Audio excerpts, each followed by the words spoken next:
Oh, I clicked the wrong button. There it is. Hi, chat. Is the audio working? I know Windows did an update, which generally ruins everything. No, we're good. What's up, chat? Happy Thursday. Welcome to another Real Good Thursday. Bryn, thank you for the 16-month resub. Do we... I said welcome back to the bobbleheads. Do we have a thing? You're real. Real ones? I mean, they could be the real ones, but that's sort of ascribing a rating to them. I'm not trying to tell you what your rating is. But you're probably a 1. If you don't know what Real Good Thursdays are, chat, this is the stream that we do every Thursday where I and almost inevitably someone else hang out and talk to you about what is going on with Real Good AI, or talk to a special guest about their career, their life, and AI. This week it's both. This week we do have a guest, but you've seen him before if you've been to previous streams, and he did work for us, but now Cody is free for like a month at least, so you have to go back to school. And yeah, our summer student, Cody, is going to be here. We're going to talk to him about his work that he did for Real Good over the summer and whatever else. If you have questions that come up about his work, we will be watching chat. If you have questions about what Real Good AI does, we can talk about that. But this is kind of a farewell stream, as everyone was conspiracy theorizing. Cody is done with the summer gig, and we'll be heading back to school in the fall. So we're just sort of hanging out, one last blast, and also Mandy and Eric are here. Doctors Mandy and Eric are here. So we have a full house, and I'm going to be playing Minecraft. But not where you think it is. Anyway, hello, Real Good team, Mandy, Eric, and hello, Cody. Welcome to possibly your last stream, maybe not, we'll see. I mean, we'll be way in the future, but we'll see. Maybe our paths will all cross again. That'd be fun. That would. So why are you not where you were gonna be, Bob?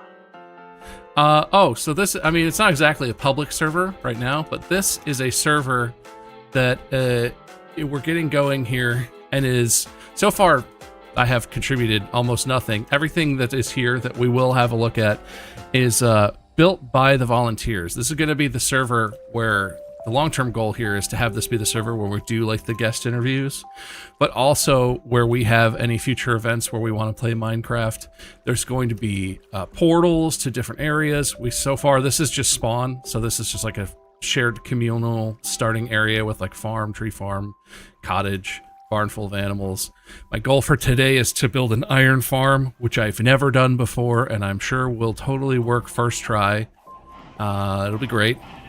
But yeah, so this is a new Minecraft server. It is not public currently. It may become public at some point, but the volunteers get on, and there will be.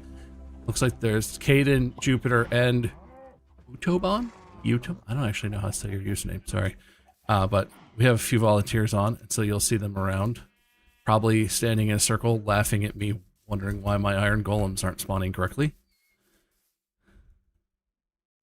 Well, and if this server were to go public, it would probably be around FSA, right?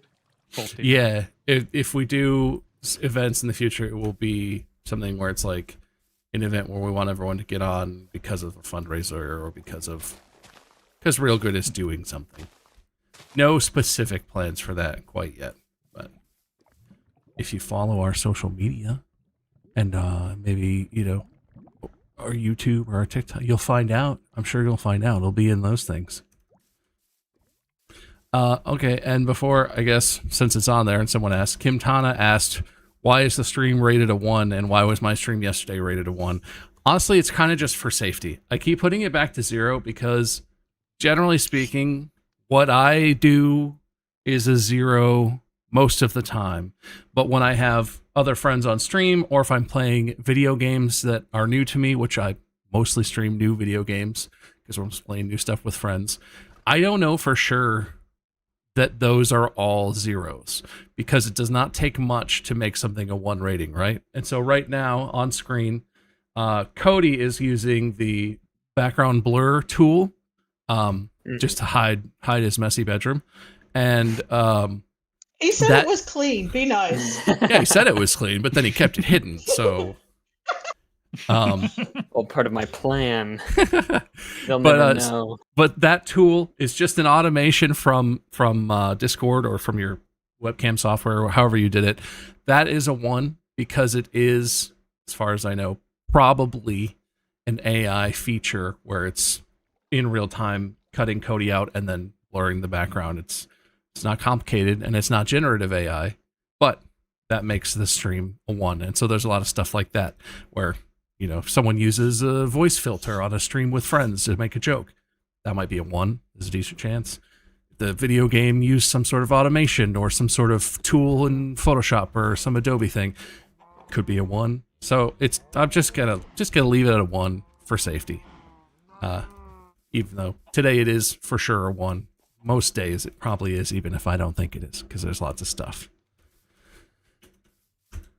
But anyway. Okay, thank you, Bob. Yeah, so now, Cody, welcome. So good to see you. Do you want to tell us a little bit about yourself? I just give chat a little bit about your background, where you go to school, your favorite color. My favorite color is purple. I am a student of like data analytics at Ball State University. I've really enjoyed it there. I've enjoyed my classwork. A lot of math. I like to, I don't know, bake. I like to make little algorithms, program things to do stuff in my free time as well. I don't know. I don't know what else there is to say, but that's probably because I live my own life, so I know it all, you know? Yeah, that's a good answer. Good answer. I mean, so Cody was a volunteer for Real Good AI first, too. And to be honest, we were looking for a graduate student to do some graduate research with us. And when we interviewed Cody, we were like so shocked and surprised in a good way about how good his creative thinking was in terms of research, even though he's just an undergrad. And so we were very excited to bring him on board. And do you want to tell him a little bit about like the concept of the project you worked on this summer? Yeah. So while I was volunteering, I was doing some kind of like very calculus-focused type of interpretation of dataset attribution, trying to figure out what data in a dataset helped the neural network actually produce the answer that it gives you. And when I was taken on here with Real Good, they saw that and wanted to kind of build on that towards something that's more makes a little bit more sense. And so we pivoted to using Gaussian process models, which I don't know how deep into the weeds I should get with that, but that was very interesting to learn about, and I do think helped us get to a good place where we have a direction to move in with this type of data attribution and trying to get I guess to paint a picture of what this might be useful for is getting artists paid for having their data used in a data set. Because right now, like image generators, they just use everything. You don't know what they're using. They're just generating something, and it's kind of a nebulous. It made this, but it how did it know to make it that way? And that comes from data. It has to come from data. And so the thing that we wanted to do was figure out how we can figure out what data helped the model make its output. And that can help us, get artists paid, get sources cited for like large language models when typically they might not be able to do that always.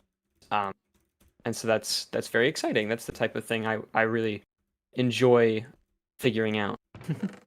Great. And so this project, I think it brought up a really interesting question that had like a debate between Bob and I. There's like two ways to think about this problem, and they're very slightly different, but your solutions can sort of cover both, I think, the way that we've thought about it. So either the artist just knows that the data what has been scraped and is already in the data set. So you assume that the data is in that data set. You want to know how much it was used. Was it used a lot? Was it not used at all to make that generated image? Because it's possible it's in the data set, but it didn't help that image particularly at all. Like it's very, very different. But then the way Bob was framing the problem, which I thought was really interesting, was maybe we have no access to what was in the data set, period. We don't know what data they trained on, but we want to show you had to have trained on this data. Like there's no way you generated the same sort of image. How do we prove that it is in the training data set? I mean, obviously it has to be influential to that prediction, because if it's not influential to that prediction, we would never know. But those are just two, like, it's just interesting to me that as you developed this problem further, we thought about things a lot more philosophically like this. What framing of the problem were you thinking about? The first one? I was thinking about kind of having access to this data.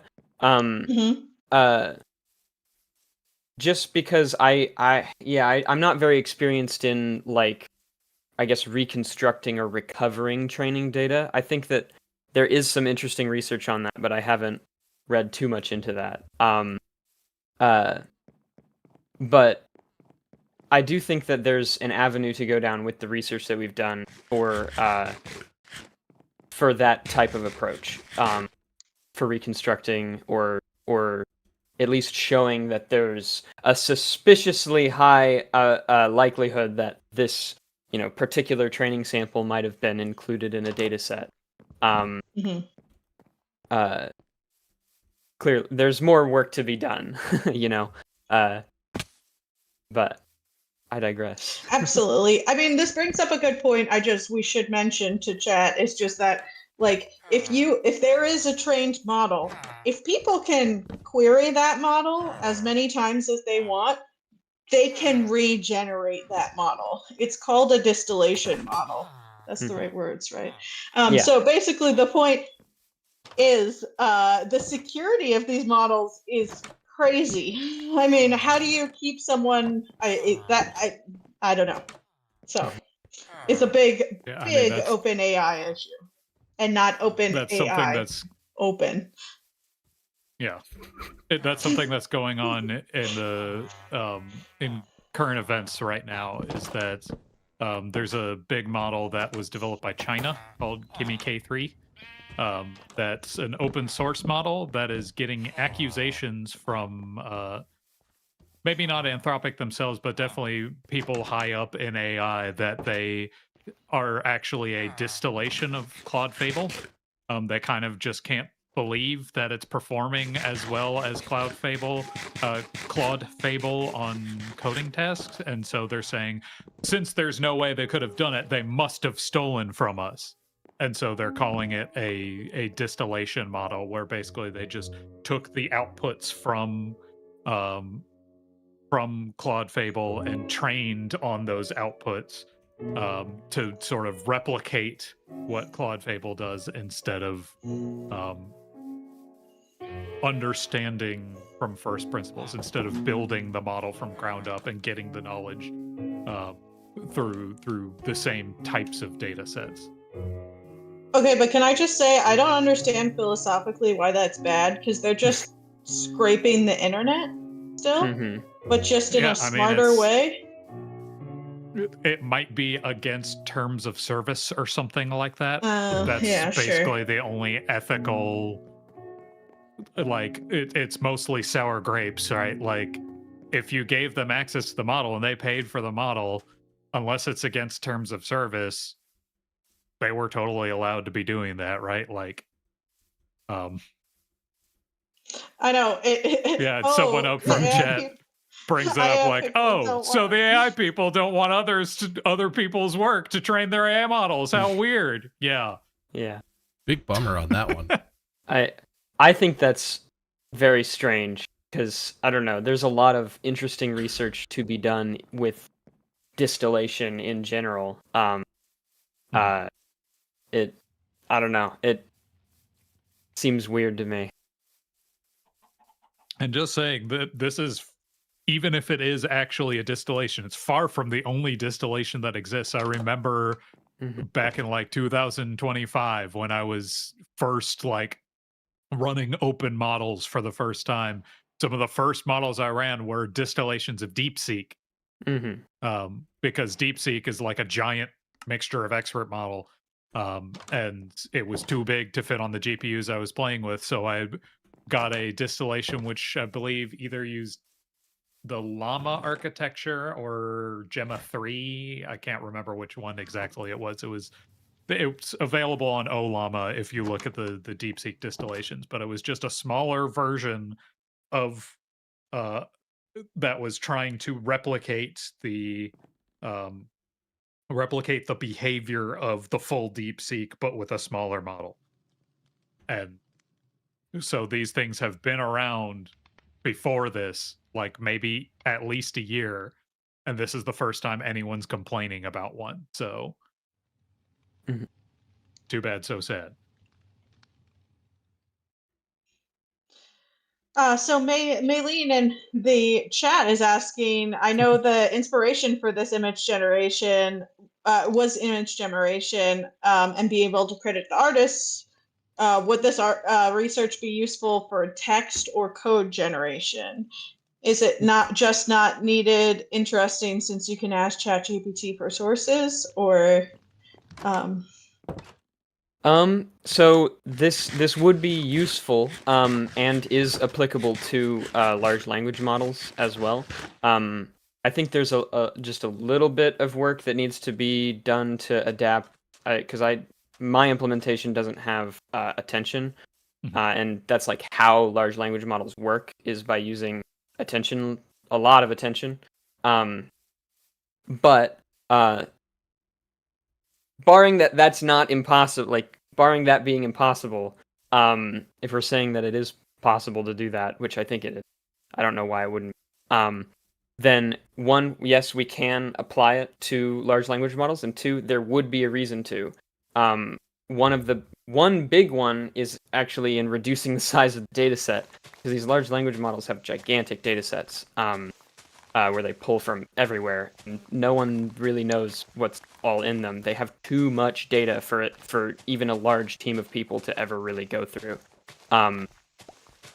But reducing the size of the data set, more primarily giving citations to the text it generates. Because if you've been on like Gemini or ChatGPT, it gives you citation. However, these citations are from a process called retrieval augmented generation, where the LLM basically does a Google search and it pulls data at test time, is what it's called. Like when you ask the question, it pulls the data to give you the answer. What the technique that we've implemented is at training and test time. So it records what data it's pulling from at training time, and it can tell you that at test time. So it can tell you, like, oh, it asked this question to Google. It made this Google search. Well, how did it know that it needed to make that Google search to get the information that you wanted? Well, it used some training data from like Reddit or something, or maybe Wikipedia, and you can weigh how important or how useful this pattern is, I guess, if that makes sense. You can say, it knew to ask this question to Google because it remembers this question on Reddit. And it was looking for it, maybe. Or maybe it wasn't. I digress. I hope that makes sense. please go more in depth with your research and what you discovered through your research.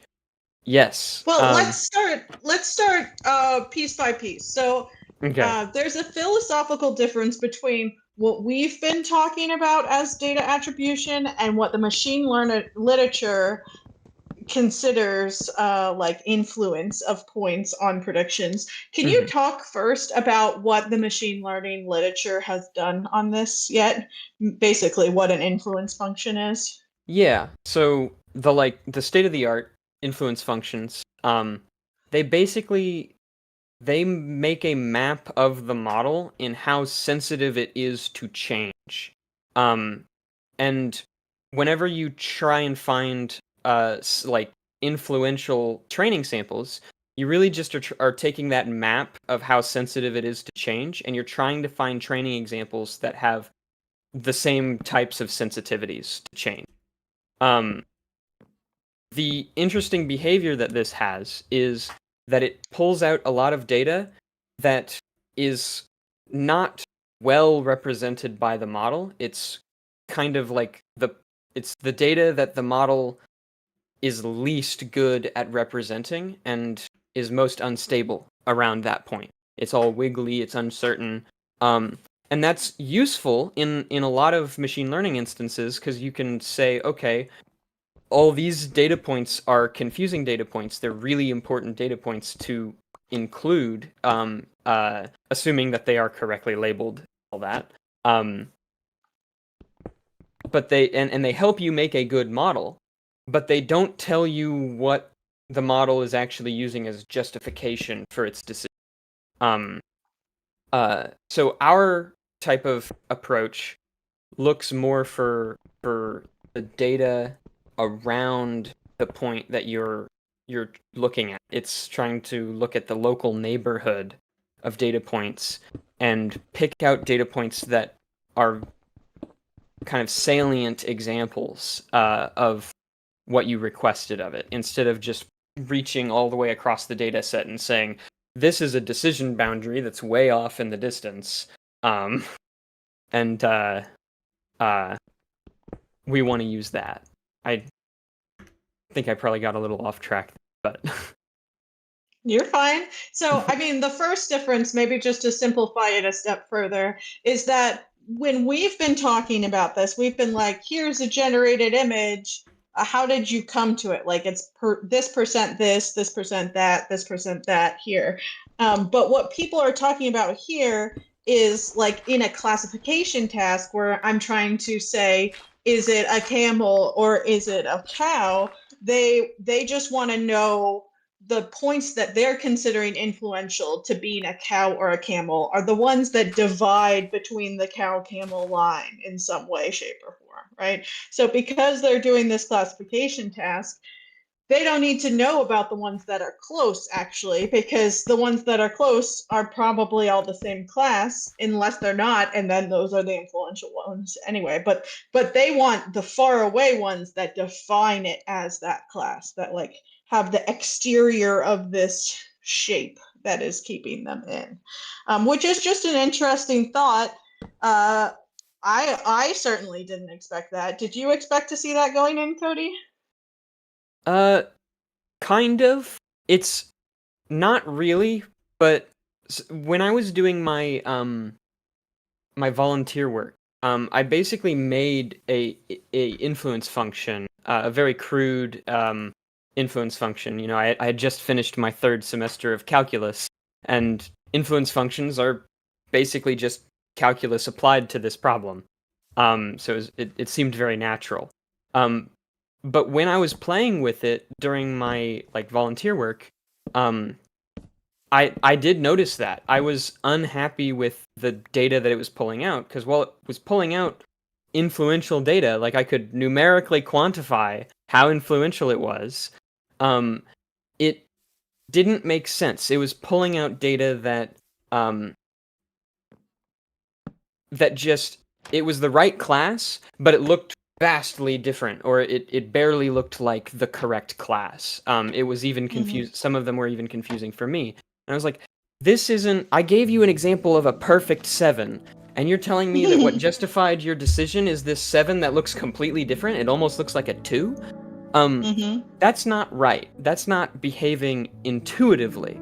And so a lot of the research that we did was, kind of more philosophical, I guess. Not more philosophical. I mean, I wrote a lot of code and did a lot of experimentation, but a lot of the learning was in the philosophy of it. I did not. I would say I did not expect that going in, but I feel like maybe I should have.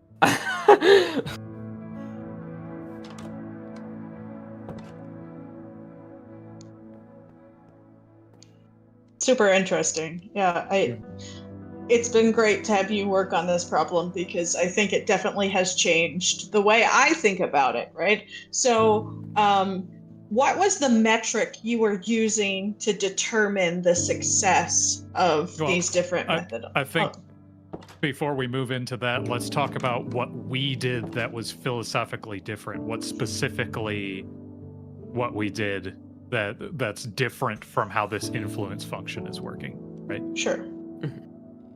So we did a Gaussian process surrogate model. That's what you guys are expecting me to talk about?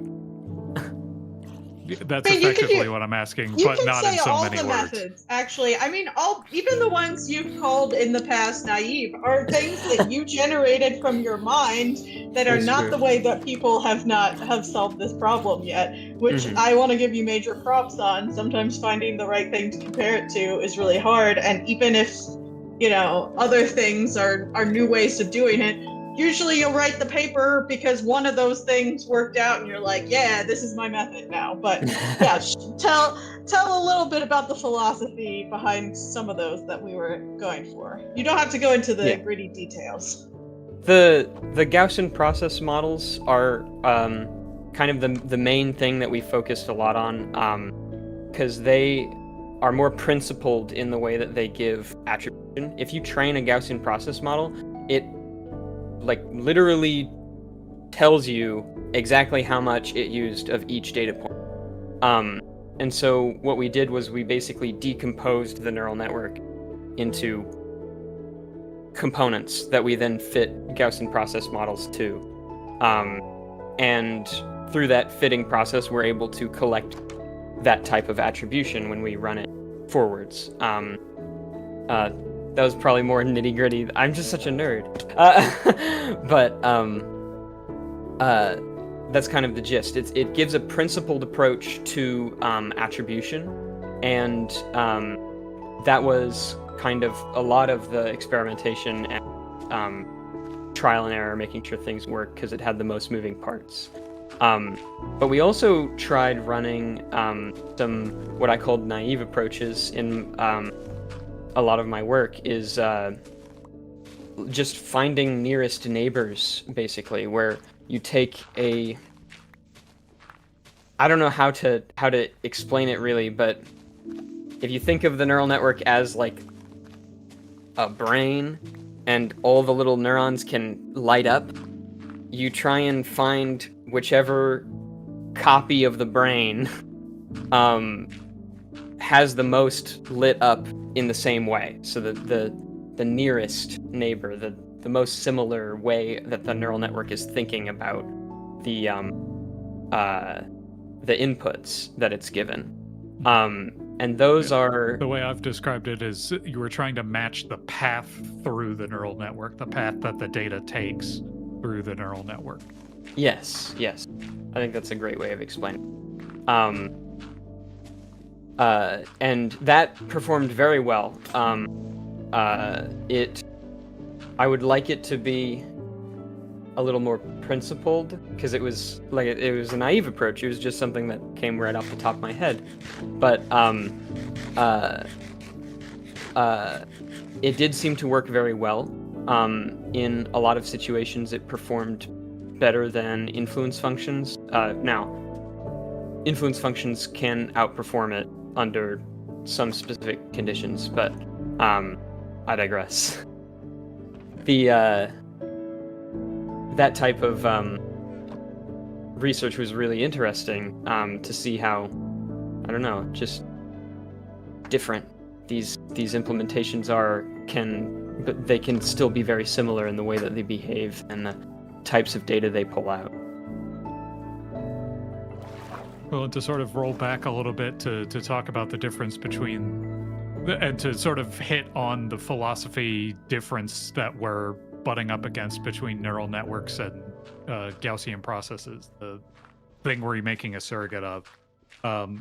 The way that I explained it during Full Steam Ahead last year is that when you make a prediction, you'd think that what is going on is that the model will reference examples that it's seen before, and then based on those examples, make its prediction based on how similar it is to what it's seen before, right? That's how one would think a model that's based off of data would work, right?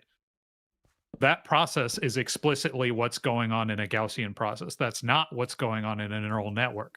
What's going on in a neural network is that the neural network is seeing a bunch of previous data, learning sort of a vibe of that previous data. It's fitting its expectations to that previous data, and then fixing that expectation and using that to make predictions. It's not ever actually referencing the data itself when it's making a prediction. And so this was something that was actually really, really difficult in this project, was if the neural network is not ever actually explicitly using data to do its prediction, how do we define something as being used by the neural network? How do we define something as how do we define an example as being important to a prediction or influential or attributable to a prediction, when what the neural network is doing is just kind of using a vibe it got from it and not explicitly using the data in the calculation? And so that's kind of why why it made sense for us to use a Gaussian process in the specific example, because it turned the usage of the data from implicit in the neural network context to being really explicit in the Gaussian process. So the whole philosophy behind the project is to make a Gaussian process version of what the neural network is doing. And because that version is explicitly using the data, we can then say what data is getting used and what data is not getting used. Mm-hmm. Well, and just to reiterate, because there's some discussion on this in chat, the end goal is not to generate art from what Cody's research is doing. The point is to look at these models, to replace them with understandable models, to undo the harm that has been done with them, or at least give compensation where necessary, and or get them to stop doing this. So, yeah. It's a transparency thing, because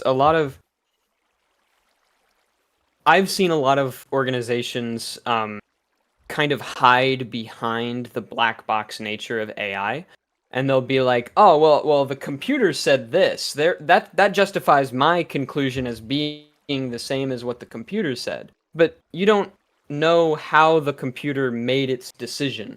One of the things that comes to my mind a lot is the like screening AIs that do like job screening.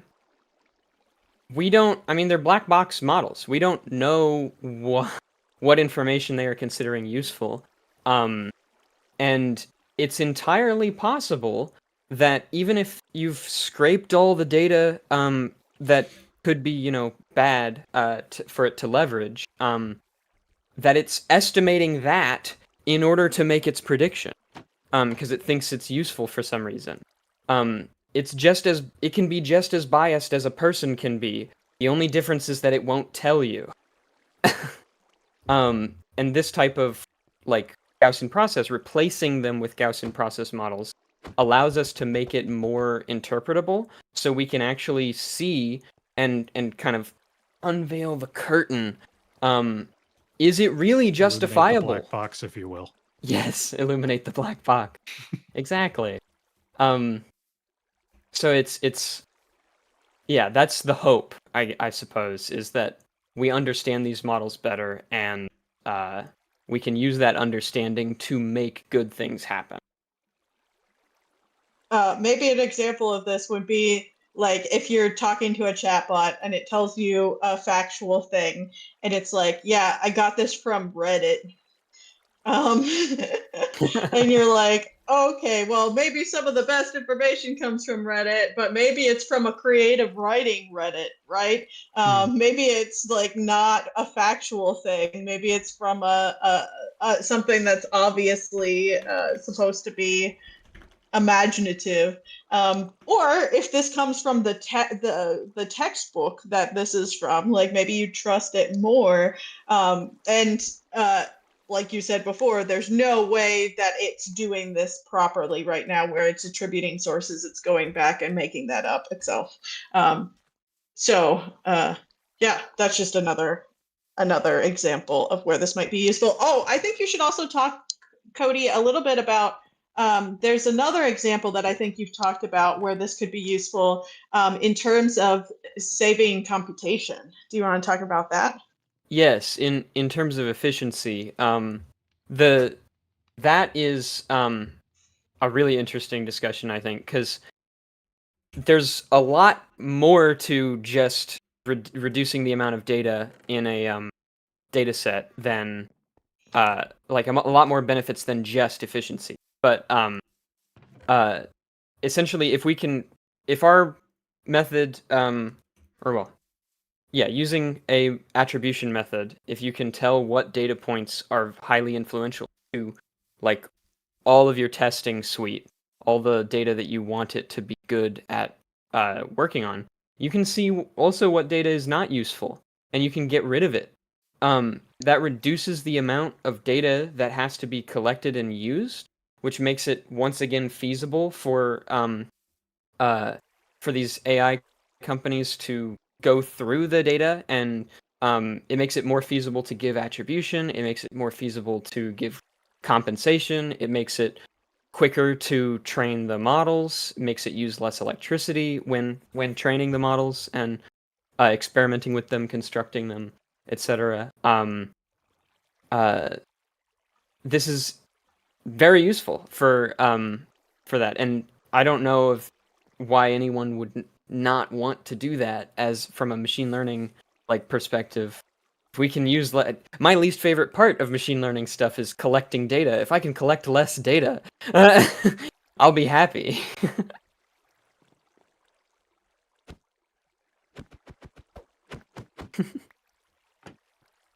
But I hope that's yeah.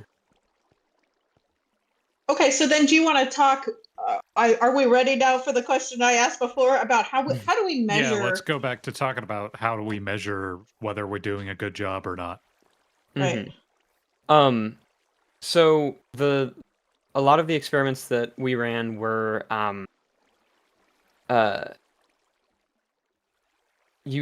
their leave one out type is what it's called, or well, leave multiple out, really, leave k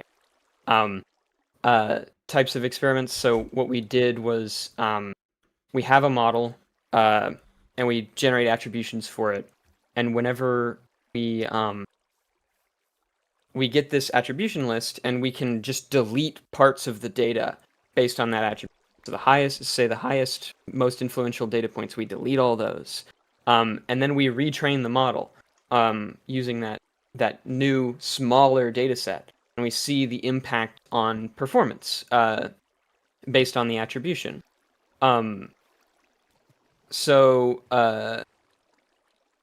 that was the kind of gist of one of the main like tests we did, and then the other is deleting from the other side. Instead of deleting the most influential stuff and seeing how much it impacts performance, we delete the least influential and see how little it impacts performance. And that was very effective. Our method did a very good job at retaining the behavior that that the base model had with significantly less data, which is great. Now, as you went around and you like iterated on your result, I think the result to me that was most interesting, not necessarily for like this problem, but in understanding the differences between neural networks and Gaussian processes, was when you were kicking points out that were influential to the model, what the neural network was doing was jumping from, oh, I think it's a 5 to, oh, I think it's a 7 now. Like it was jumping what classes it very much was thinking. While as it was getting less certain, the GP was going, well, I don't know. It could be any of these classes, and just the uncertainties were sort of blowing up, and it wasn't really changing what class it thought it was going to be because it was still pretty sure, but it wasn't, as certain. Do you want to comment on that a little bit more? Yeah, that I think is a really good highlight of the, I guess, philosophical difference between influence functions and this GP, or like, yeah, the GP based approaches and the distance based approaches, is that the influence functions, they're looking specifically for data points that most violently change the decision that the model is making. So if it thinks it's a 5, it's going to try and remove as many or as few data points as possible to make it think that it's literally anything else with high certainty.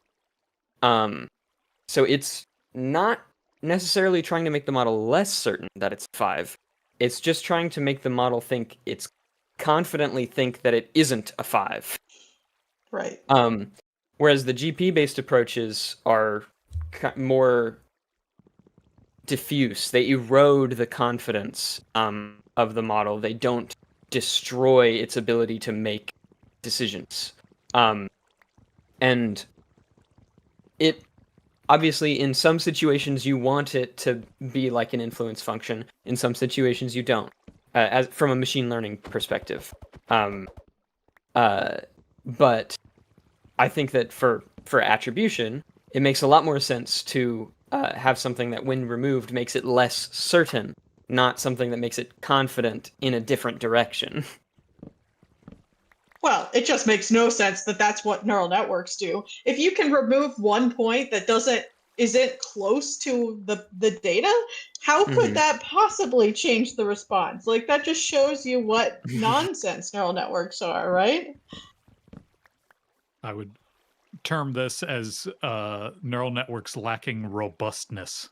Yeah. Yeah, I agree. They just kind of, you can tear down these single data points that are basically like, their loss is so high during training that they're like carrying the whole decision boundary on their back, pulling it all the way over here, and then you remove that, and that decision boundary goes from way over here to way over here, and then all the little data points in between are now completely, like, the model thinks it's a completely different thing now. Just to maybe bring this back down to a metaphor state, imagine clouds, right? There's a bunch of clouds in the sky, and in the middle of one of those clouds is the thing that you've produced, like you're interested in understanding. And that's like saying the cloud way over there is the cloud that, like, you is giving you that changing. Like, why is it not the cloud that is encompassing it? Obviously, theoretically, like, from all logic, it should be the actual encompassing cloud, right? Like, we don't care what the cloud over there is doing. It could be raining. Well, this one is totally sunny, right? That it matters what's happening in a local sense. And I know neural networks have gained a lot of strength by being so flexible, but they do this thing called overfitting, where they find patterns that aren't really there. So, like, they're looking at the white noise and they're seeing pictures, right? That's essentially what's going on. I don't know if that was as much more clear as I hoped it would be. I understood it. I liked the cloud metaphor better before I started it. I think maybe we're getting our jargon screwed up. Someone in chat asked the question to distinguish between certainty and confidence. I think maybe the way we've been trying to refer to these things is, well, I might have it backwards, because there's two different things that get output, right? That there's a distribution of probabilities that's the raw output of the neural network, right? It outputs Not logits for probabilities. every. It's not probabilities. They call it probabilities. So I'm But saying it's not. probabilities in a neural network sense. In a statistical sense, it is not. But if you don't call it a probability, they're not going to know what the hell you're talking about. So, it's the softmax of the logits that's output from the neural network, which they refer to as a probability distribution because it's normalized. So that's what's the raw output of the neural network, and so one could refer to either the confidence or the certainty. I'm trying to decide which I want to be confidence and which I want to be certainty, but the entropy of that probability distribution being low. So if it has like a 1 at one position and 0 everywhere else, then it's highly confident in that label, right? But if you're using a Gaussian process, you get a hidden second measure of certainty. And actually, yeah, so I think I'll call the Gaussian process thing certainty, and the probability distribution output of the neural network confidence. So the confidence is the how spread what it thinks the label is going to be, and then the certainty is the how confident it is in that confidence, right? It's based on the data it saw, it made that confidence distribution, and it has a level of how confident it is in that confidence. I don't know how to put it another way. It's whether it gave you that guess of this is definitely this label, this is definitely a 5 and nothing else, but it could be totally aware that it's pulling that out of its butt, and so have low certainty in that high confidence, right? That's sort of the distinction that I think we can draw. I think that's too many layers too deep. It is pretty deep and pretty difficult to explain, but hopefully that clarifies that there is more than one meaning to that word at play in this project. Confidence is kind of a measurable thing for AI. I wouldn't. Yeah, it's kind of what drives the loss in AI. It's what drives how it decides to learn from the data. I mean, but it bothers me that we're using the word confidence, to be clear, in the same way that probabilities is an issue, because we're using it more colloquially, right? Not as in a confidence interval. Correct. Yes. Just to be clear, for all those statisticians out there also grimacing, yes, this is a casual neural network description of those words, not the repeated sampling bit that we're used to as statisticians. Yay. Yeah, it's not a confidence interval. Right. Like you would get in stats. Yeah, it is really complicated because between even statistics and machine learning, there's a lot of words that are different. I guess that's a good question. Hey, Cody, did you learn any definitions of words that maybe you knew before but didn't know in the way that we've talked about them? Were there any word definitions you were surprised by? I feel like there were. I just forgot. They've been integrated into the neural net, and I'm sure there was. I remember reading several papers where it didn't make any sense, and then suddenly it clicked, and I didn't know why. So that probably means there was something vocabulary that. Well, I guess that's a good question. How much of your time did you spend reading papers to understand the literature on this summer? I don't know. It's hard to gauge. I know the first like I want to say week, maybe week and a half was almost entirely like reading papers, trying to understand what the state of the research is, and all the different approaches, what people think are good, what people think are bad, um, for it. But I read Why on and is off throughout I'm it. sorry, can we pause for a second? Bob, what the hell are you Bob's doing? pushing people in a hole. Look, this is how this is supposed to work. I need 3 It is villagers how this is down supposed to here. Trapping These villagers are going to be in a trapped here. basement. Listen. These villagers are trapped here. I'm going to push a zombie down these stairs into this boat, and this little room is going to cause a. Sorry, Jupiter. I'm getting having kids. This little situation is going to cause iron golems to spawn next door in this pit I'm going to make, and the pit is going to be set up in a way so that it suffocates iron golems that spawn inside of it, thus giving me iron. Isn't it obvious? Apparently, those No. are leveled villagers, whatever that means. Look, they're not dying, and they're right here next to the village. They'll be fine.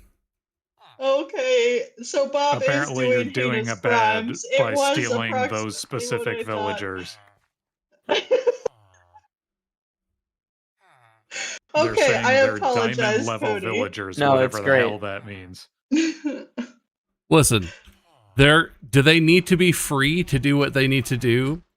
Because if not, they can live in my iron mine and do whatever it is you want them to do, because I don't know anything about what they do. I don't know what leveled villagers are. Listen, I knew this was going to be a catastrophe. That's what the plan was. It's okay, Everyone's they're saying it's artificial. okay. They're artificial. That's the same way that people start treating AIs bad, and then that's when we die, right? In science fiction. Yeah. Yeah, how you guys feeling about your abandoned Nintendogs? Is it okay that they're just artificial? No. Or no. Come back, they're How those emaciated. Neopets doing? Been 15 years since you fed them, huh? Oh no. 20, probably. What am I doing with my life?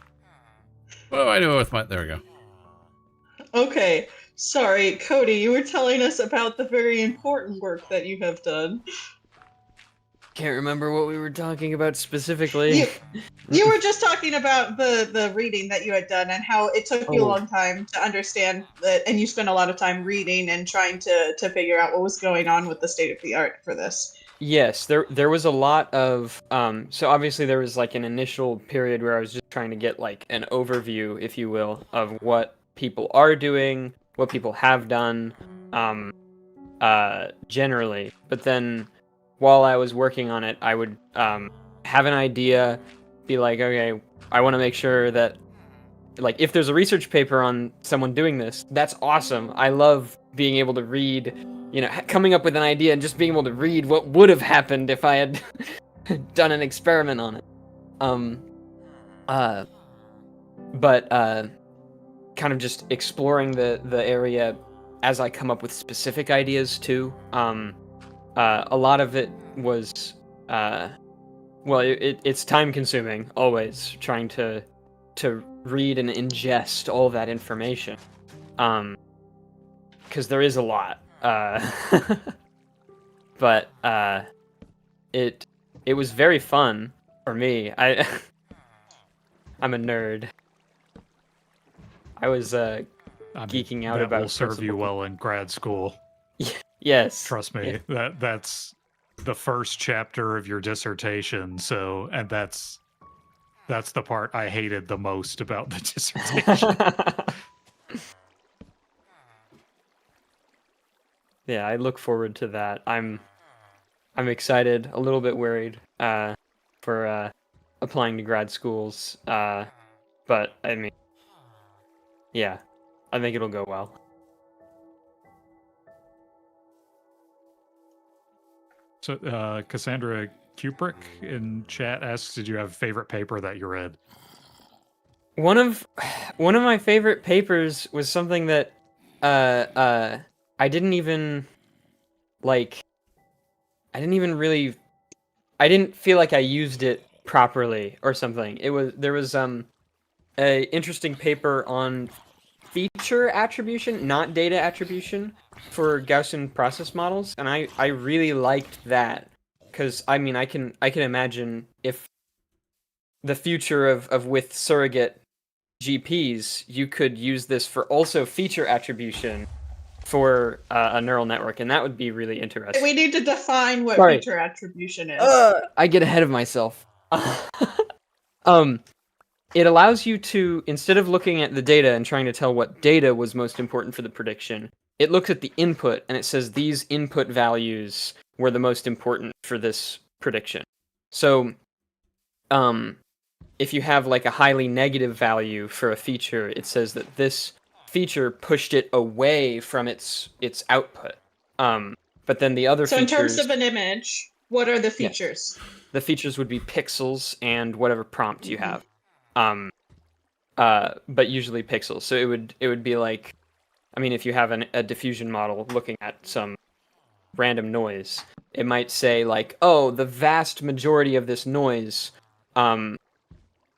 doesn't impact the prediction at all. But these several parts in this like orientation, these are what I think are really important. So you can you'd be able to visualize, if it was applied to a diffusion model, you'd be able to visualize the hallucination process that a diffusion model goes through in looking at the noise, hallucinating something, and then trying to draw what it's hallucinating. Yeah. Is that clear? Mm-hmm. So, like, if you have a picture and there's only one thing in the middle pixels probably matter more than the outer pixels, right? Yes. That cow on the beach problem, which, we have a coloring page about, just saying. But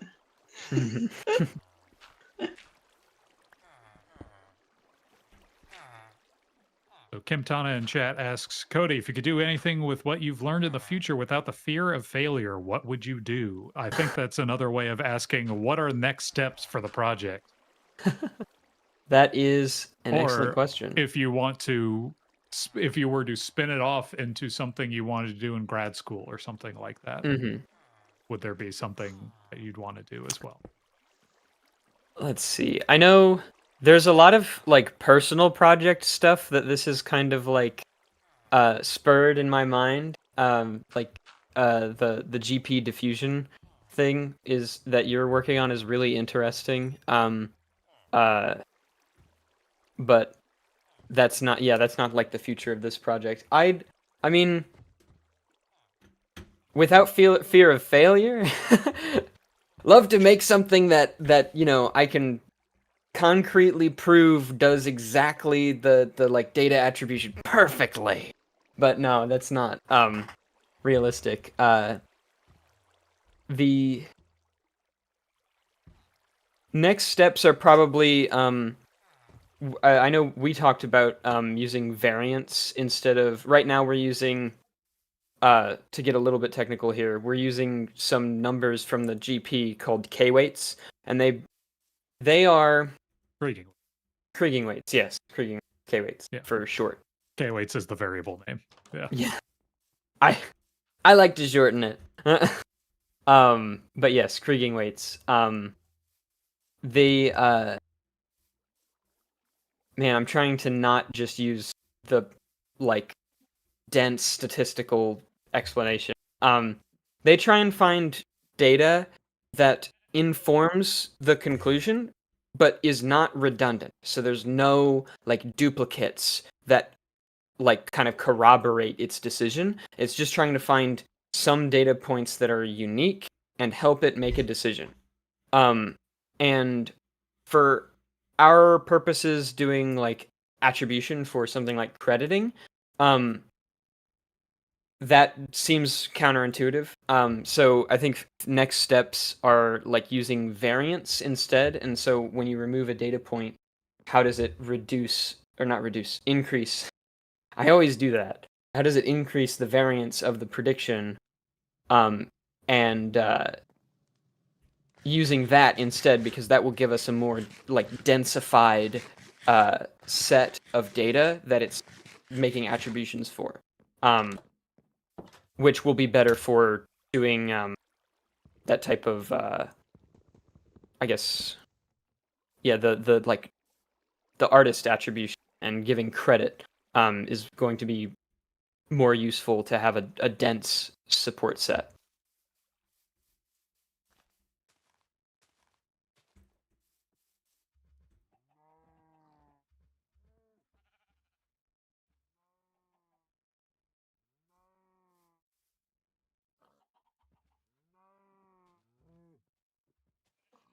So effectively, I think what you mean by that is to use the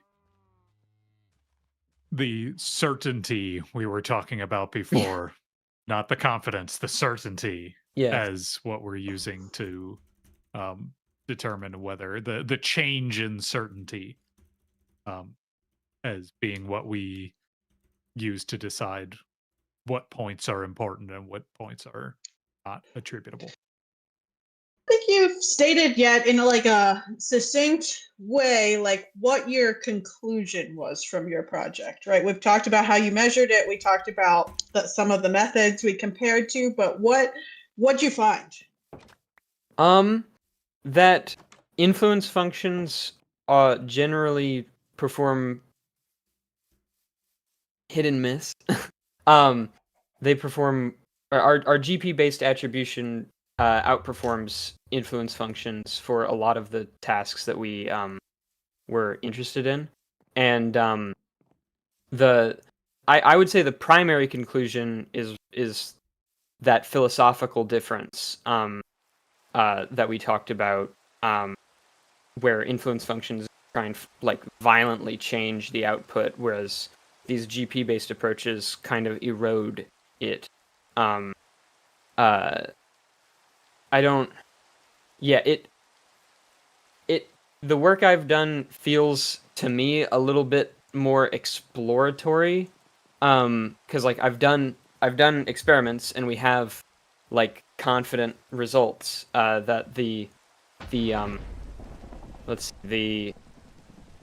GP and distance-based approaches outperform influence functions for data retention when deleting the data.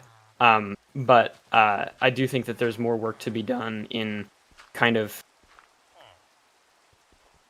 rigorously proving that is what we should be doing, not just that it has this better metric, because I'm still not very happy with the metric, but I couldn't think of a better one, and that's what basically everyone in the literature uses. So yeah, I digress.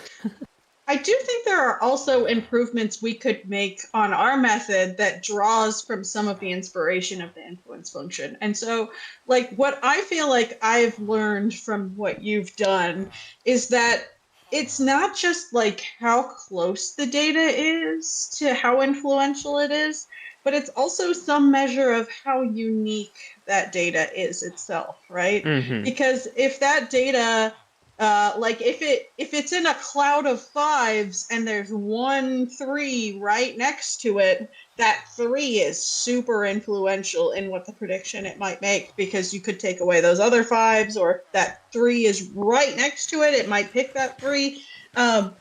So because it was unique, that makes it different. And right now with the GP approach, we're only considering like the data input, right? How close it is to the data. And I think there's something that we should be doing about the uniqueness of the Y, like how well it could be predicted or something in some way. But I think there's something to be gained from that, which the influence function does incorporate both closeness in Y and X in its response. What do you think about that? Mm-hmm. I definitely think that there's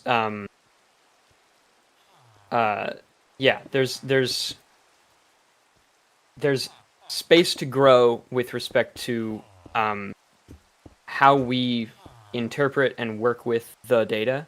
The one of the, I guess that paper that I was talking about with feature attribution was kind of an attempt at, like my implementation of it was kind of an attempt at doing something like that, where you, because we're able to do both data attribution and feature attribution, and attribute the inputs as well, we can say, okay, well, this input had these data attached to it, and this input is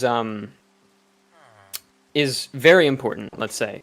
So these data are also very important. And then this other input on another part of the image might be not very important. So the data that it pulls for its attribution is not very important.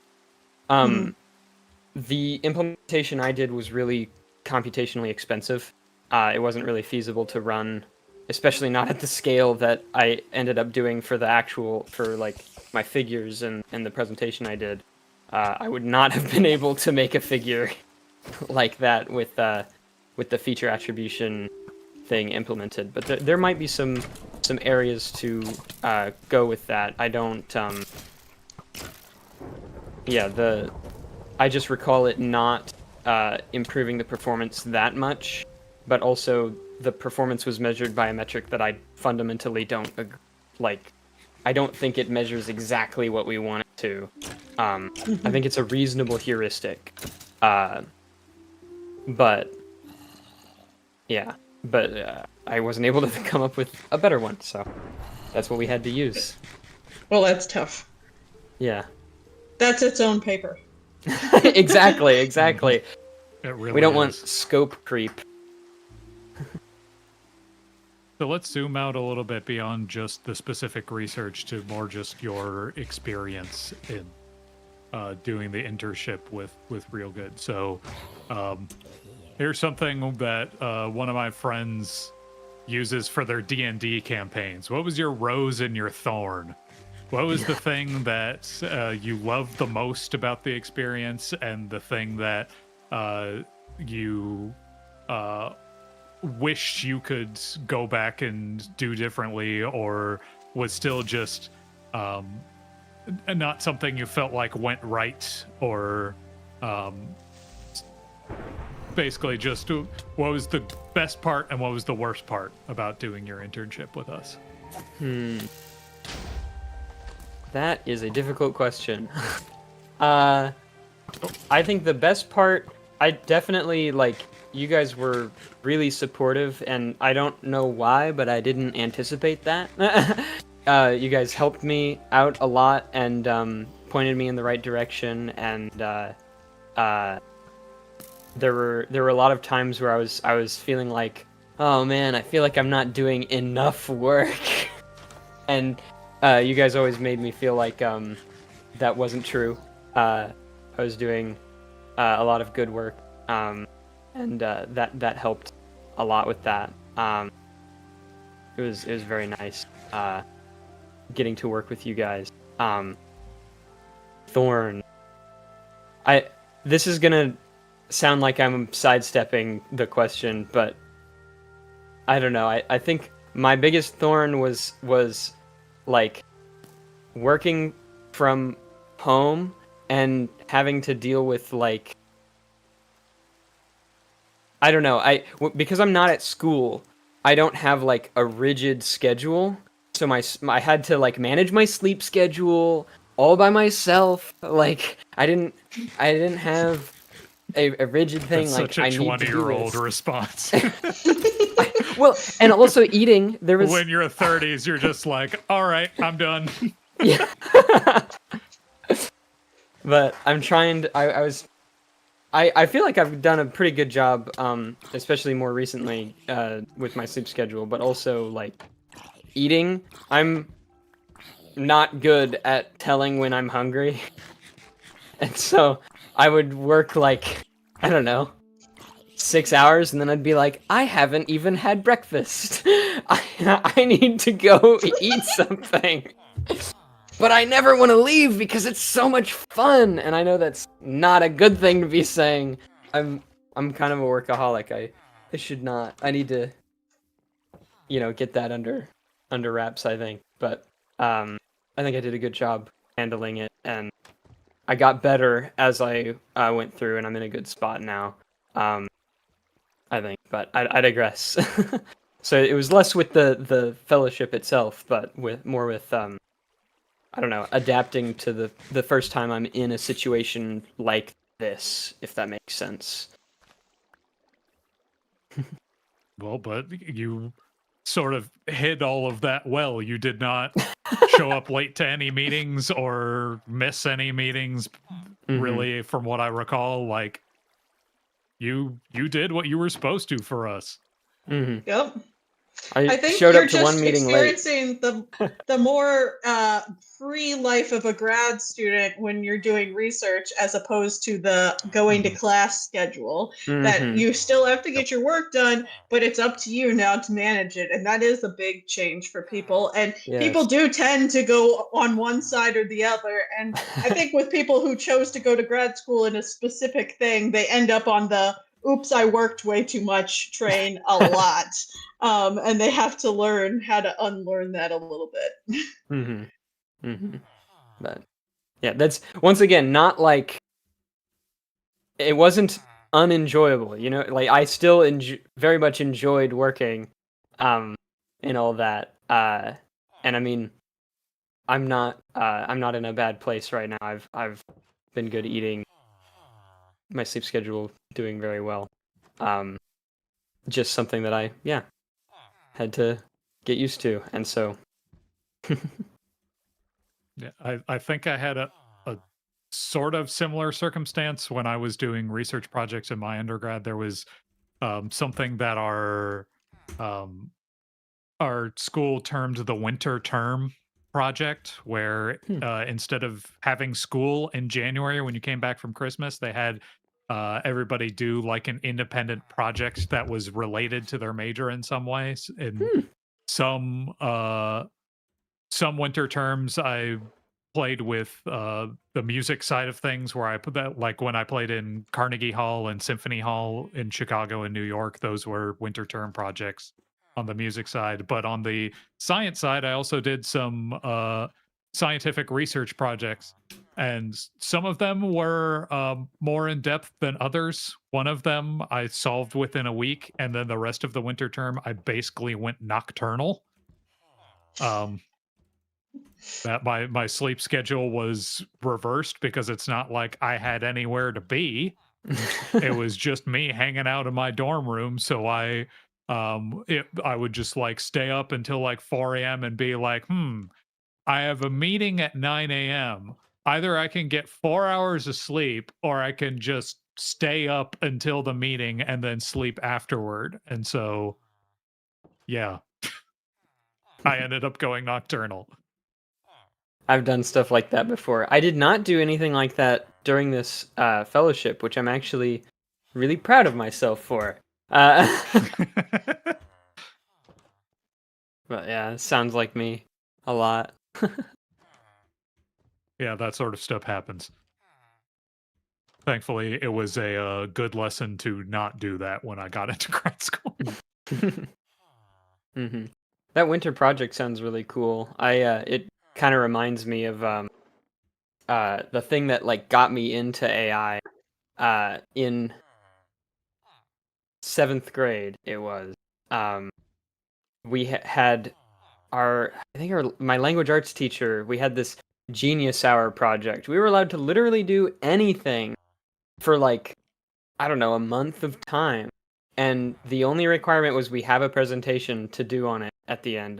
A lot of people did a lot of really cool things. But I kind of I used a Raspberry Pi, and I learned very basic principles behind like a perceptron, and I coded one in just Python, Raspberry Pi, and that was just so cool to me. It was so fascinating. I could give it like 4 patterns, and then I could give it a new pattern that uses the same rule that all these patterns were generated with, and it would fill in. It was like it knew it. It could generalize, and I was like, that's so cool. But See, me and Mandy, we had a science teacher in middle school who had a very similar sort of approach that we had every last Friday of the month or something like that. We just had a class period that was just free exploration time, where she just said, "All right, we've got a cabinet full of science supplies. Go nuts." I don't know what your experience with that was, Mandy, but basically our experience was mixing chemicals in the sink and then setting it on fire with ethanol. Like that's, The only thing I about what we remember got up from to in middle school. from my grade was boys decided they found forks and they were sticking forks in light sockets to get electricity experiments going. Oh my. These were the that gifted also, kids too, right? Like, yeah, we were the gifted kids. And there was another project that people tried to do that totally failed. That they tried to do, you know, those lamps that fly into the air due to convection. They tried to get one of those going where you could like light the corners of it on fire and then it would float away because of convection. They were very, very interested in fire in my ear. The only project I remember with that was like I literally went to several grocery stores with the same grocery list and I wrote down like what the prices were at all the places to try and figure out the optimal place to do like the statistical 1-to-1 t-test, I guess. Most of my things that I worked out to do when I was younger turned out to just be basic statistic tests that I could have answered them with. So I remember doing that. Yeah, surprisingly, despite how my career has gone, I was not really attuned to science until like my last few years of high school. Yeah, bleach, Eric. Well, that was different. That was because I didn't know how to do laundry. I didn't know the difference between bleach and detergent with bleach alternative. So I was supposed to be doing something where I was trying to do like pH studies, and I thought my base, my alkaline, would be a bleach, which bleach is very alkaline. But I was not using bleach. I was using detergent with bleach alternative because it said the word bleach on it. I didn't know the difference. Happens. Turns out, and to be fair, it did give me basically the same result that bleach would have gotten, right? Like, well, turns out you can kill sea monkeys anyway by putting bleach in them. Isn't that what you learned? yeah, that and soybeans as well. Those were both things I did. The detergent for the soybean project, the detergent didn't even go into the soil. Like it was just sitting on top of the soil instead of, so it like didn't even work. Did you ever have to do science fair, Cody? I wish I had participated in a science fair. I never did. The closest I got was putting those Welch's fruit gummies in the microwave. And don't do that. Don't do that. They expand and then they catch on fire. Why do they catch on fire? Are they made of metal? I don't. I left them in for too long. The sugar caramelizes violently.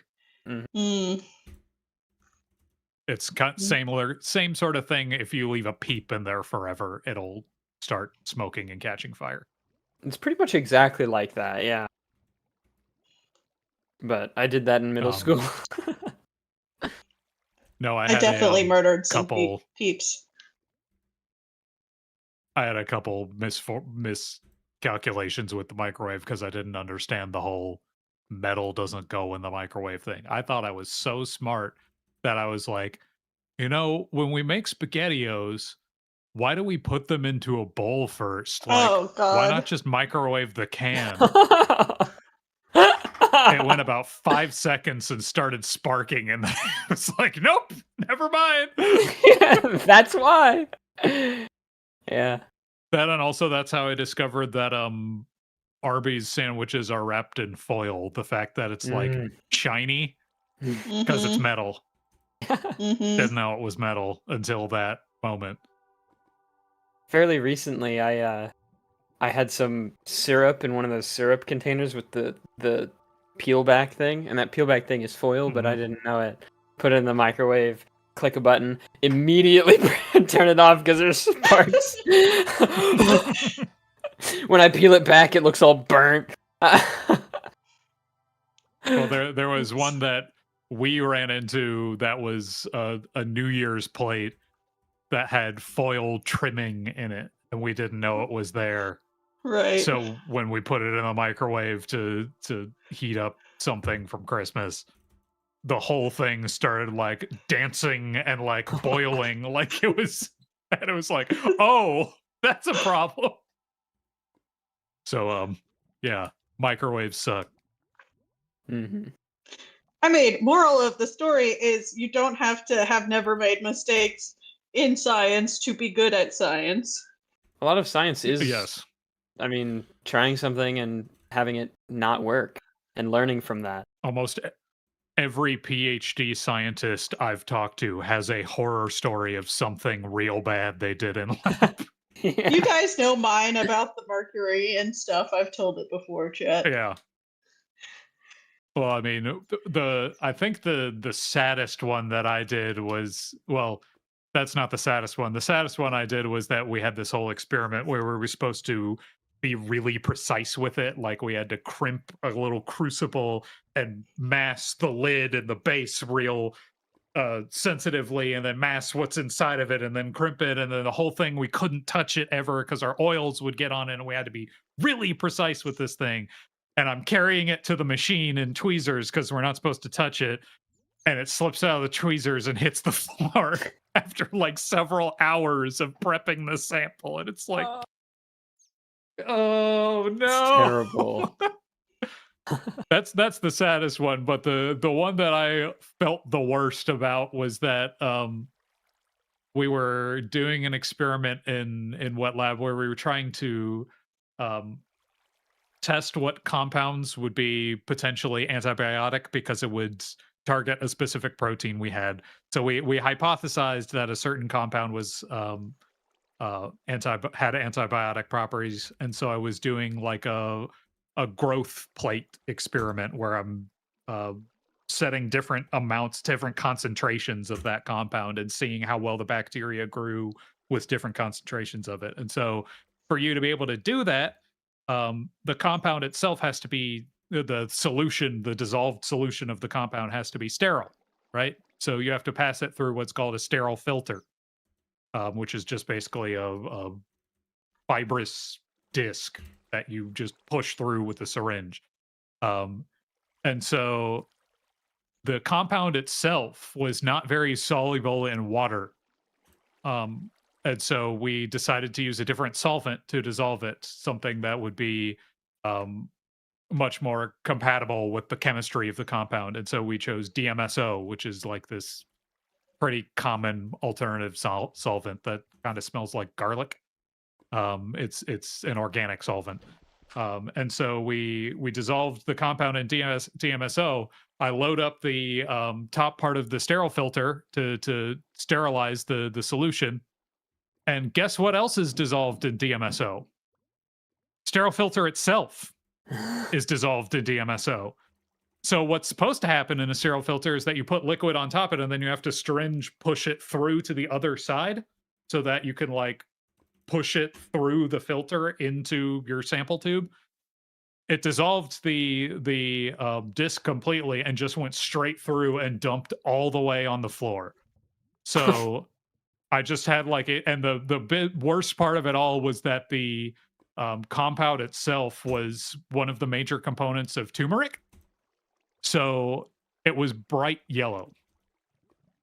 And so I made a giant bright yellow splotch all over the floor, all over my pants, all over my shoes that just highlighted you were a dumbass in this incident for like the rest of the year. I think that's that's the time I stopped with wet lab. Was when that happened. I was like, okay, I think I'm done with this. I think I'm gonna go do computers now.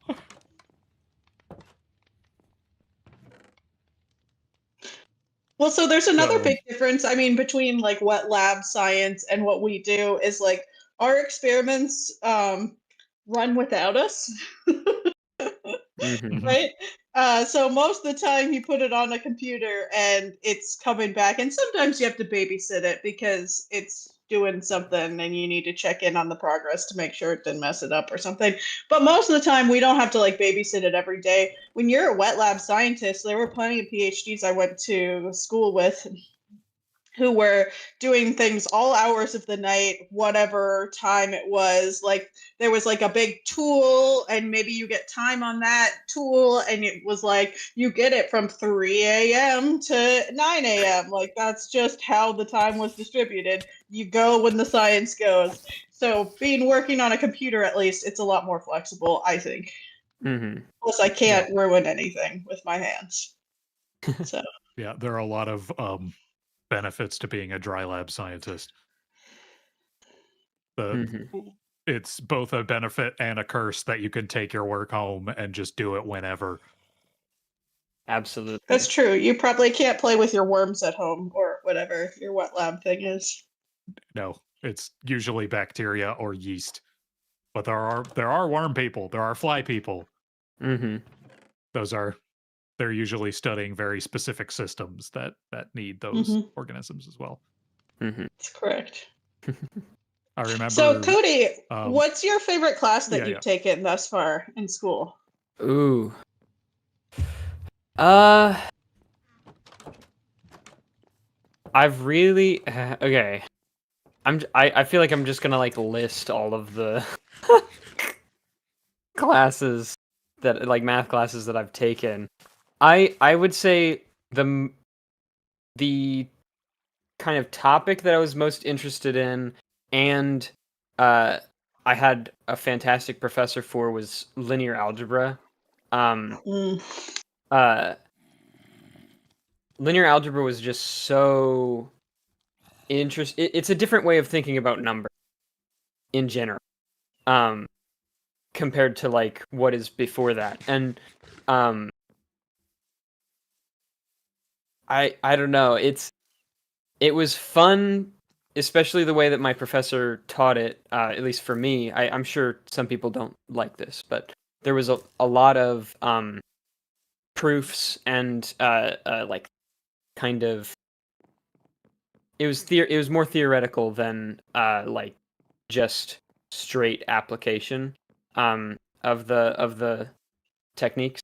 Um, like you needed to know how to do these things so that you could tell what would happen. um, uh, and it was a very fun class for me. I've also really liked my probability and statistics coursework just because they're so shockingly applicable in basically everything. I love it so much. It's so interesting. Um, Quantifying uncertainty is such an interesting idea to me, and it's so cool.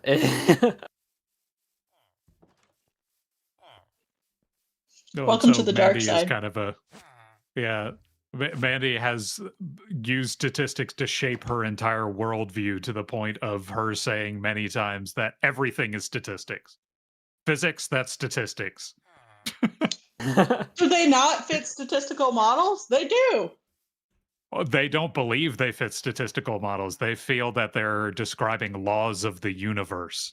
Yeah. That they They're- learn that through they They're have statistical fitting. descriptive, not Infinitely prescriptive, though. precise constants. I'm That's just how saying they Gauss perceive the was world.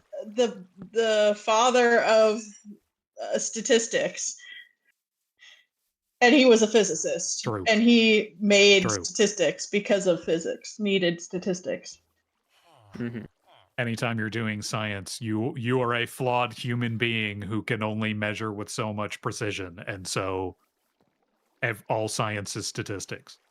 Yep. Well, and Lots of people said, lots of statisticians have said too, it's like common statistical wisdom that like if you just need a point estimate, if you just need a prediction or a guess at something, that then you don't need a statistician. But if you want to know the uncertainty, if you want to quantify how wrong you might be, if there's risk involved with it, you need a statistician because getting those uncertainties is the hard part.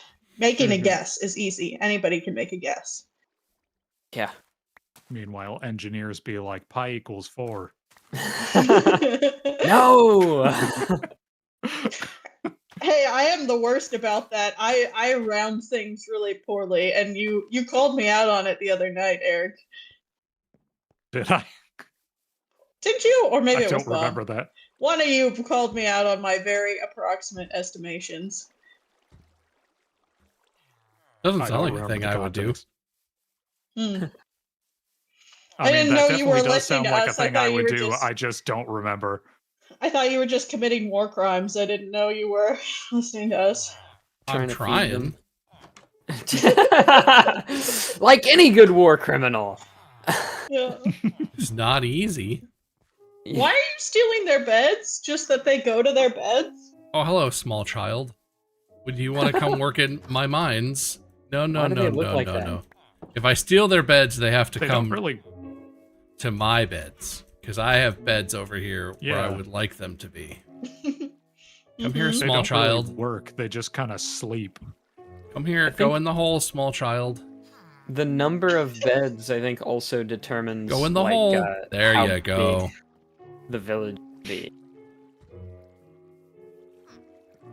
Like, I'm Doesn't not it? trying to make the village empty forever. I just need several low-level losers to come exist in my area.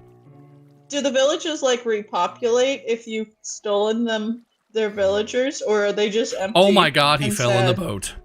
It doesn't work if he's tiny. I understand my mistake now. No, you don't get to go in the boat. Get out of here. Yeah, so they repopulate by you have to feed them, and so I saw Bob throwing bread at them. I think that's probably for that. But they can also make their own food if they have to have something to make food. If they don't have food, they Oh, won't he repopulate. escaped. Hey, bro.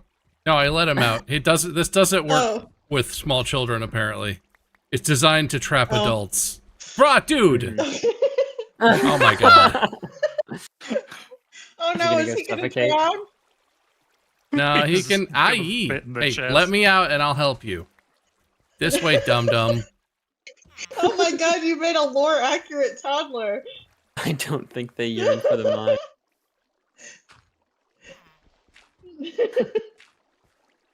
Now he would be screaming no at you. Uh-huh. Aye. Be smarter, Bob. There we go. Why is there a secret chest there? Well, actually, that's not really what I want. I want like this, don't I? This has a hop. Well, ideally, I'm going to have a hopper and attach it to that, and all of the water will push all of the iron ingots down into a hopper where that torch is, and then I will be able to get them all. Don't fall in! Go away!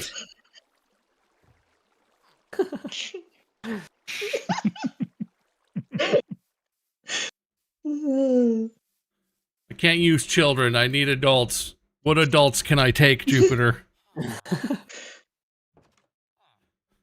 I would always make a villager breeder first. Put child in boat up here, question?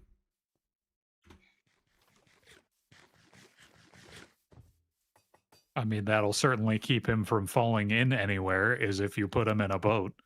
It'll also get him zombified if you leave him outside. I mean, you're fine. You just, yeah, maybe I do need to make a boat. Maybe it's right. Stay out of the holes. No, fall in hole. Big dum-dum. It's Hey, okay. small child. Oh, no, no, no. How are you still alive? He's just So testing the Eric, boundaries you like worked another with toddler. Cody a lot this summer, right? right? You were his official mentor. You met with him all the time. Correct. What do you think was the best part about working with Cody this summer? I mean, it was that he was so receptive to advice and able to understand what I was talking about, even when I was just sort of rambling scientific ideas off the top of my head, right? Like, there were many times when I was talking with you that I'm like, is any of this making any sense at all? And you're like, oh yeah, I totally get what you're talking about. Like he's that, and also he had something to show every week, right? Like there was never a week that went by that he didn't um have a good standard of work finished that showed that he was making steady progress on the stuff that was important to finishing the project, and was going in a direction that was like he didn't need to be reoriented all that much either. That the facts that he was sort of always on the right track, and if anything just needed a little bit, we would show up with strange results that he needed help with interpreting and figuring out what the next direction is. It was not usually that he wasn't doing what he was supposed to, right? He was always on the right track. So overall, just great to work with. And he's doing PhD level research even as an undergraduate. And so I'm sure he'll do fine in whatever his next steps are. That was actually the question that I wanted to ask you, Cody, is we know what your next steps are, but why don't you tell the audience what you think your next steps are going to be in terms of your career? Yeah. Okay, Mom. Why don't you get up and sing for us, honey? Yeah. Oh man, I wish I had. There's a video my mom has of me singing like turkey dinner or something when I was like 3, and I was on a stage in front of like 100 people, and I don't remember any of it. But I digress. My next That step. sounds adorable. Yeah, it's pretty silly. My next steps. I'm gonna finish up undergrad. My this upcoming semester is kind of loaded. I was talking to Bob a little bit about that before the stream, where my I transferred. I started at a less expensive university, and I transferred halfway through, and I saved one semester at this more expensive university worth of money, but it's cost me one semester of time because I lost some credits that I needed to do, which kind of sucks.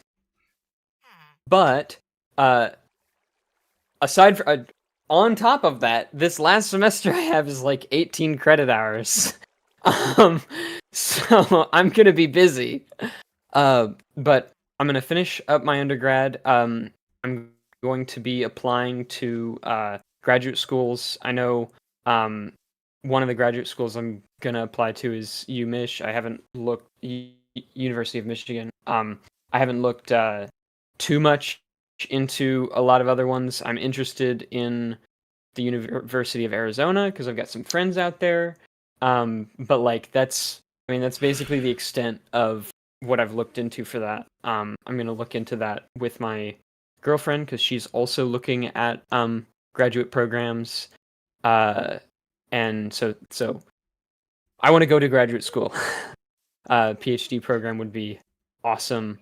I'd love to do research in computer science or statistics. I would prefer to do. I think I'd prefer to do statistics, because like the thing I like. It's just weird. I don't know. One of the things that I still like feel like I could do better with is having like from first principles mathematical justification for the thing that I'm doing, like explicitly written.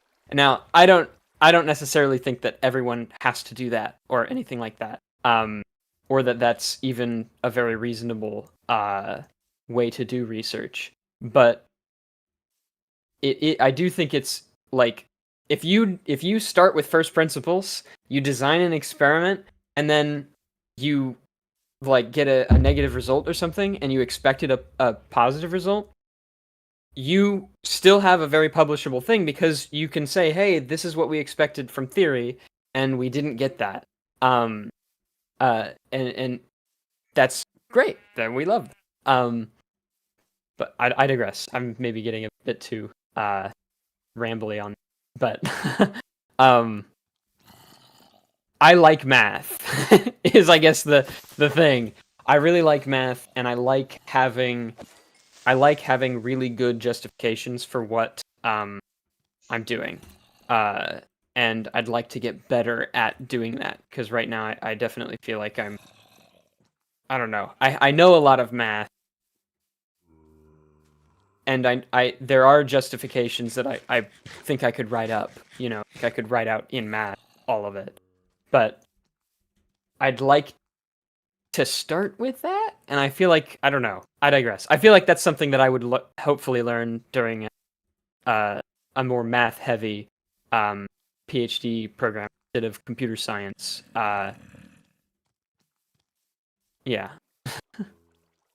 I am obviously biased and think that's like a great decision, but there is a lot of like theoretical computer science that is done as well. So just to point that out, that it's not all coding, that there are like some of the people like Min, who used to work with us, did completely theoretical work in their PhD in computer science. So it is possible to do either way, but I completely support you, especially if what you found most interesting was uncertainty quantification and learning more about that. You're going to learn a lot about that in a PhD for statistics. So that's great. Mm-hmm. Yeah, that's really cool. Also, I will say one thing that's generally lacking in the statistics discipline that you can bring to the table is the computer science headedness about it, right? That a lot of statisticians come at this data science world from one part of the elephant, and the rest of the world, the industry, is at a completely different part of the elephant, and right. Never the twain meet. That's kind of actually what we're trying to do at this organization, is make the two meet and see where they overlap, what they can say about each other, sort of thing. Mm-hmm. And just having that experience yourself is really, really valuable. Yeah. Well, we can take maybe one more chat question if there's another chat question, but also I'd just like to say, Cody, thank you so much for your work this summer. It has been great working with you, and we've been happy to have you on our team, and it's going to be lonely without you, but we hope you enjoy your school and go finish up your learning and then come back to us when you're done. So. Mm-hmm. It's been fantastic working with you guys. I've enjoyed every bit of it.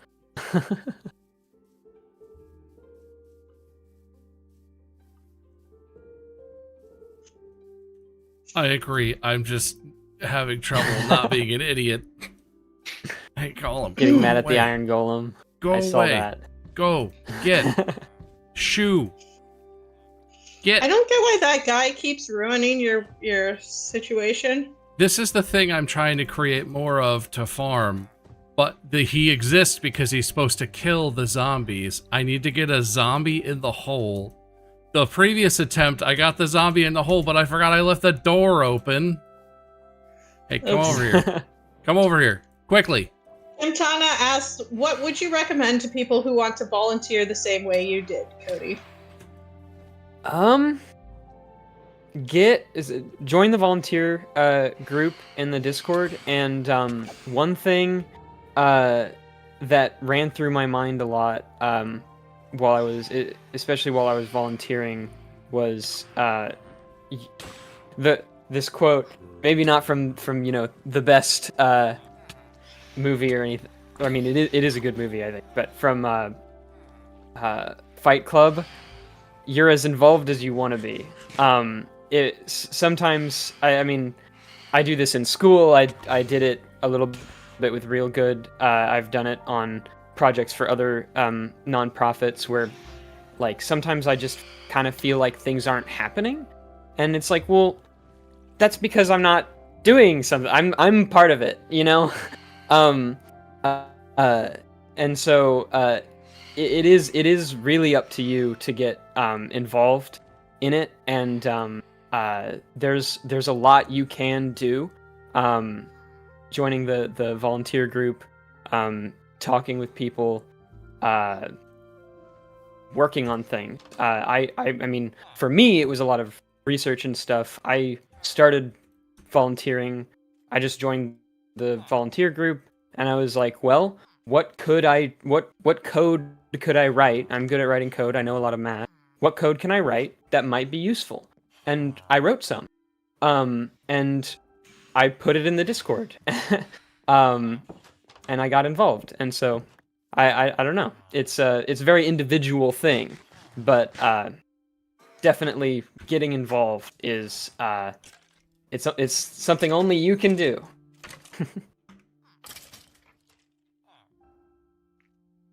You could also, next time you tell that story, quote, Gandhi, be the change you wish to see in the world. But Yes. That might be better. Fight Club. Fight Club. Yeah, I know. Fight Club is a pretty wild one to be pulling out there.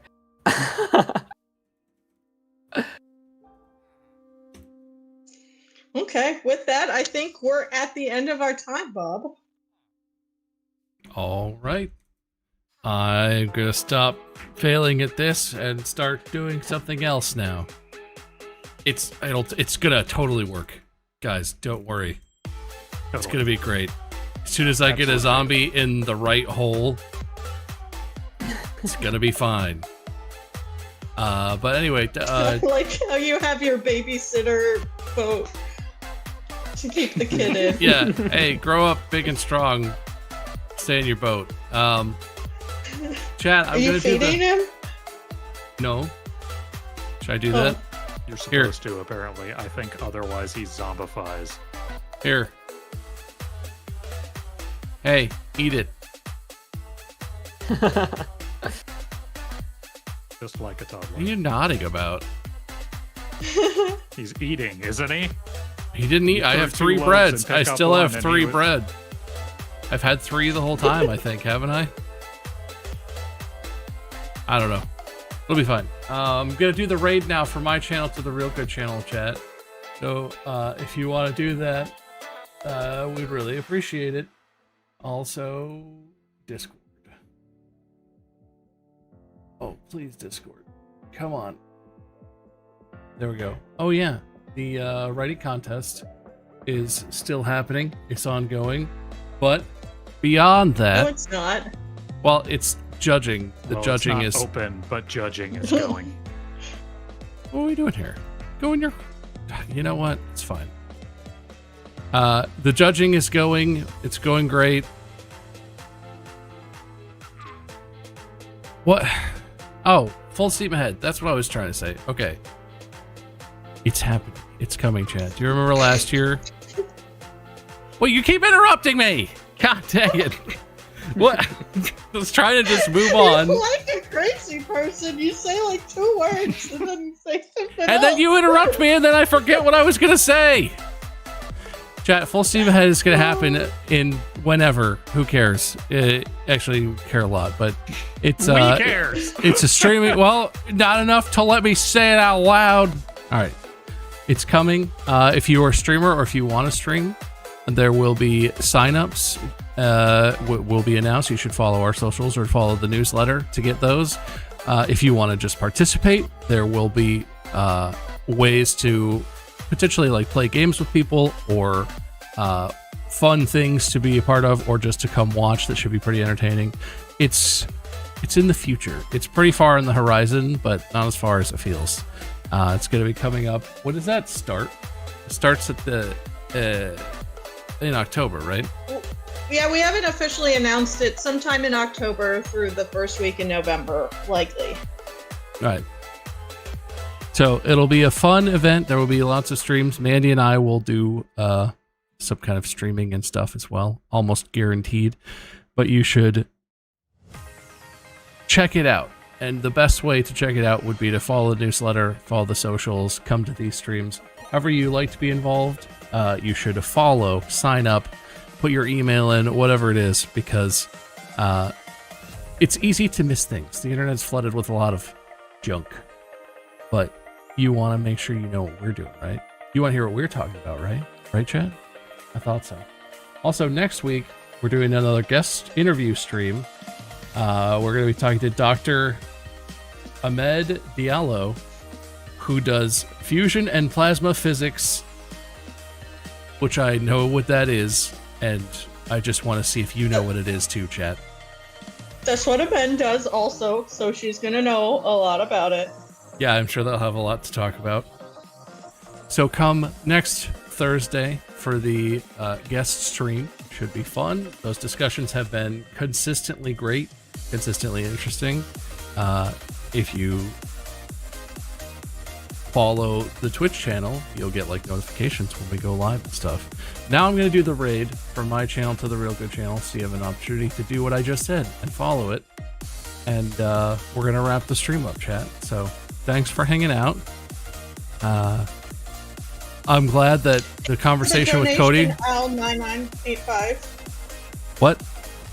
That's not real. Thank you for the $15. That's not a thing. Real? They just typed that in chat. Oh, I got duped. Sumo That's not F real? Primes donated $20. I mean, maybe on Okay. Squarespace, it's not a notification that we got on our end. You donated? Where did you donate? I don't see that. On the stream thing. On whose It stream is thing? real. Your stream Okay. thing. On the charity thing that you're doing. On the Twitch fundraising. That's the one. On your stream. not It on- says $15. Yes. Okay. Yes. Got it. Thank you, Al. Sorry. I thought it looked real. I was like, oh no, I'm falling for scams. No, I don't know why. you. In my chat, it didn't load right. That's my bad. That's my bad. Thank you for donating. It did come through. I also don't know why it didn't come through on a notification. But that's the thing that broke today. I was waiting for something to break today. That was it. I It didn't broke. think you were Something really AI until now that you said you're not AI, and now I think you're AI, Al. That is something an AI would say. Yes, isn't that what an AI would say? It's also what a real person would say. Oh my gosh, I just encouraged that zombie to end it all. That was not what I meant, man. I was just gonna come and hang out. Oh, hey, he's an adult. Look, he grew up. My baby. Oh, he grew up! What a cutie! All right, now you go in the You're hole, gonna you be idiot. Trapped forever in the hole. Yeah, go in the hole. Go in the hole. Oh wait, something's He's wrong going with the home. hole. He's like, I'm out of here. Something bad happened to the hole. I don't. How did some of you get out, but some of you didn't get out? I don't understand, man. No, not this hole. Anyway, chat, we should just end the stream. I'm just stalling now. Thanks so much. We're gonna raid into. Shout out to anyone who's. Go ahead. Oh, I was gonna say shout out to anyone who's going to Gen Con this weekend in Indianapolis. I'll be there. Not representing Real Good, but just personally. Just for funsies. And we're gonna I'll probably be send. wearing a Real Good shirt though, so Oh, so you'll be findable. I'll Death be oops. visible. but Thank you for the prime sub. Getting paid for it, I think. We're gonna raid into the Real Good Regiment. If you've never seen them before, John they. Macaroli, thank you for subscribing. Yes, thank you. Yes, enjoy the Real Regiment, chat. We're will out of miss here, you. chat. See you next week for the interview. Make sure you come for that. It'll be fun. Bye.